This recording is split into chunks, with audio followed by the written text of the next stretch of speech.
Ow!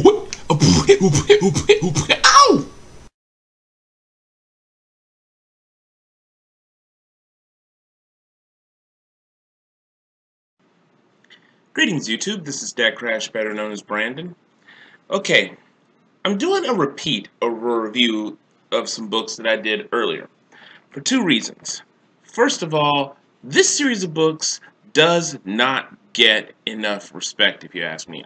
It blows my mind that this series of books has not really gotten a lot of recognition. I just don't know why. So if any of you out there know why, please, leave a comment down below. The second reason being is I do believe that the last time I did this review, I had totally spaced out, and it was a while since I'd read them, and I still wanted to do the review, and I really should have maybe read through some of the books just to refresh my memory, so I was blanking on a lot of stuff.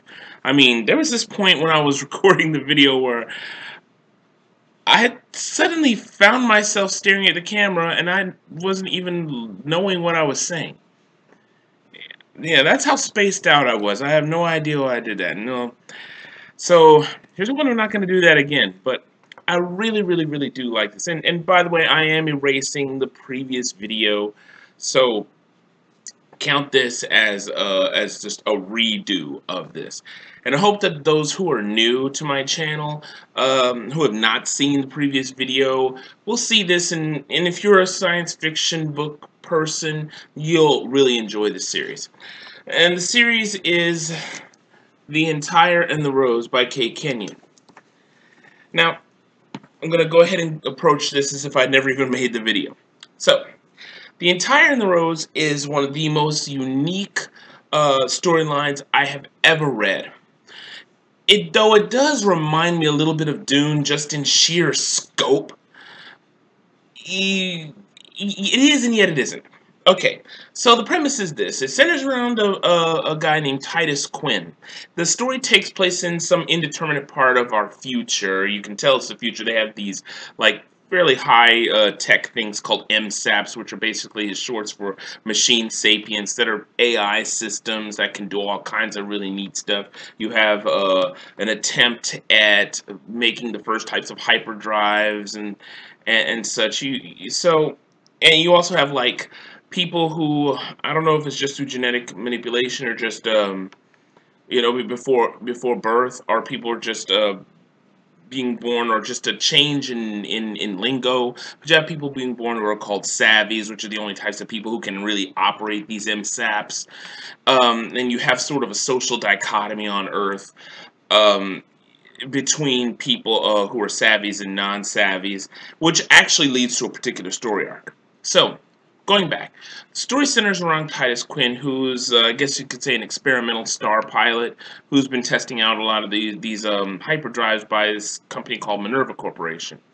Well, what happens is he's taken his family on a voyage, so I think Earth is starting to try to make colonies in distant worlds, and the ship malfunctions, and Quinn and his family vanish.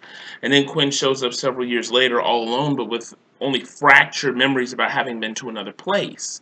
And the Minerva Corporation just thinks he's gone crazy. They don't believe him until some strange accident happens with an MSAP that reads some sort of spatial anomaly that, by its reckoning, should not exist, and it drives the MSAP crazy. This is all pretty much in the first couple of chapters of the first book. And so what happens is that after doing an investigation, Minerva Corporation finds out that Quinn had been to some other place, that he hadn't been lying when they asked him about what he knew. And like I said, he only had fractured memories. He didn't even remember what had happened to his wife and his child.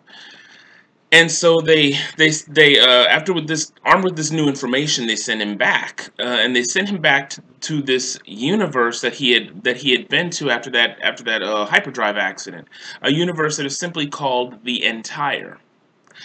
Now, the Entire and the Rose series consists of 4 books. I'll show the covers in just a moment too. You have Bride of the Sky, A World Too Near, City Without End, and Prince of Storms. I have to admit that these books have some of the most beautiful artwork I had ever seen. I think that's what caught it at first. And yes, I know the old saying, never judge a book by its cover.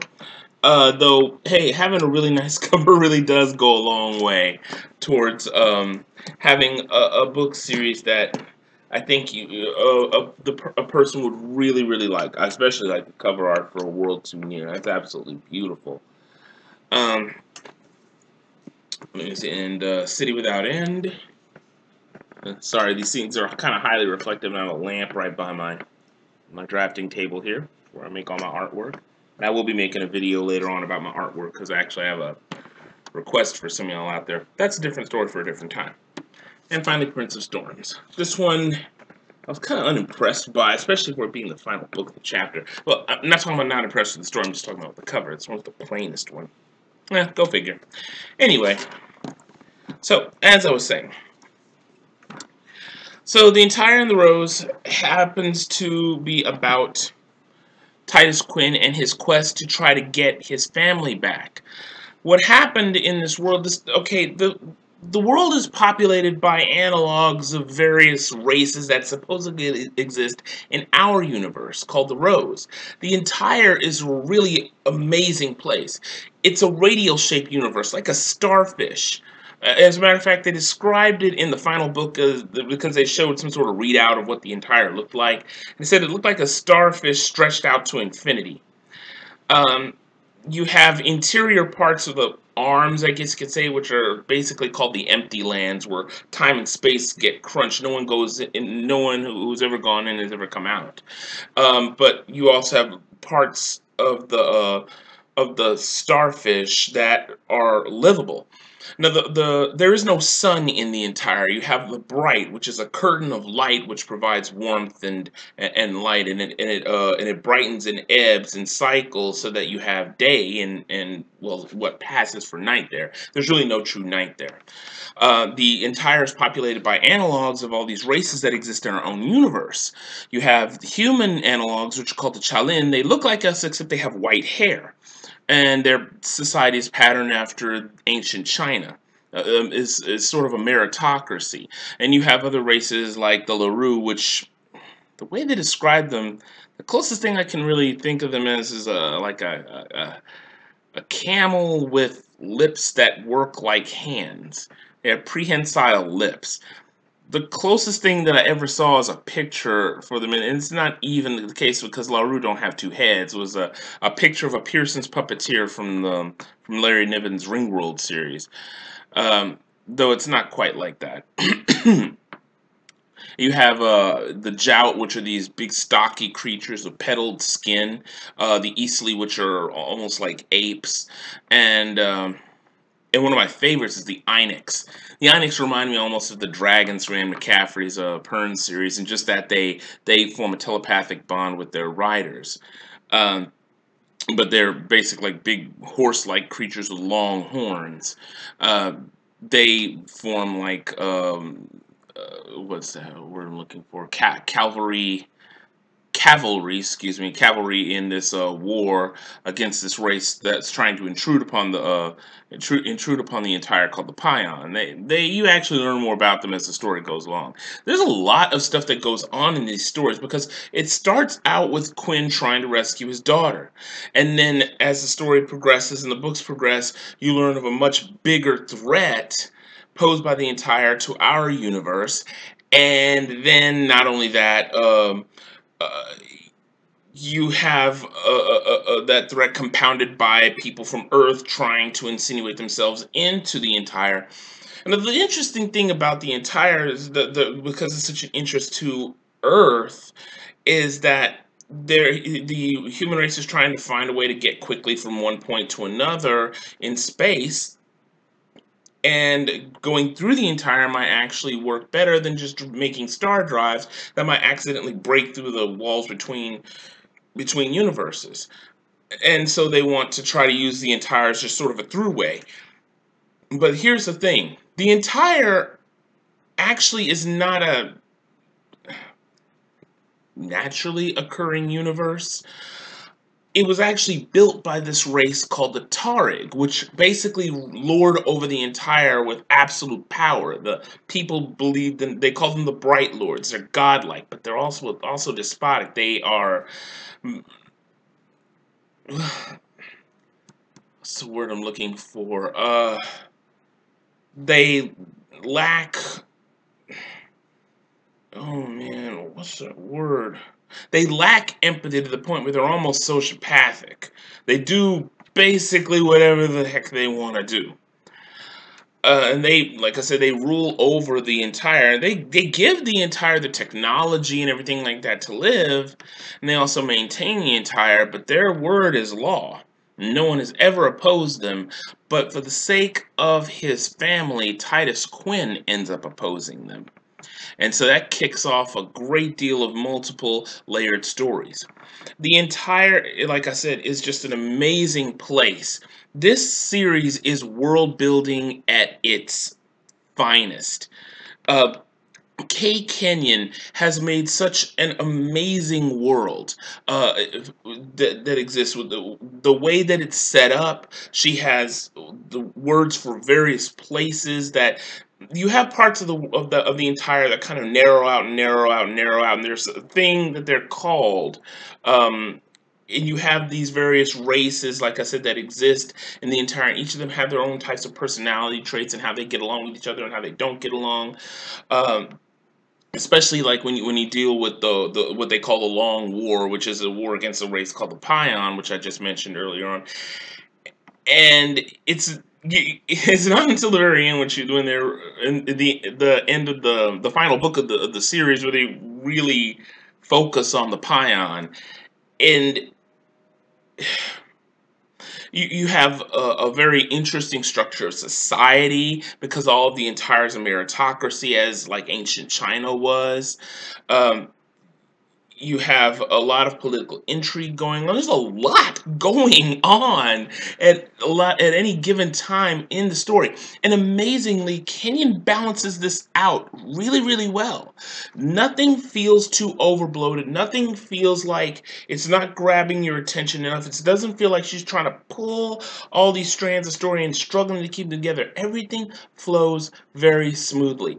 Now, that the whole deal with because of so much stuff going on, is one of the negative parts of the story. Only because if you like your stories fairly simple, then yeah, you would not like the entire in the Rose because it is a very multi-layered plot, and it does start out a little slow. It doesn't start getting interesting until Titus Quinn goes back to the entire in the first book. But after that, it takes you on a ride and does not let go. There's so much to see, so much going on in the entire. And the interesting thing is like how the only and well, this is resulted in one of the other problems I have with it.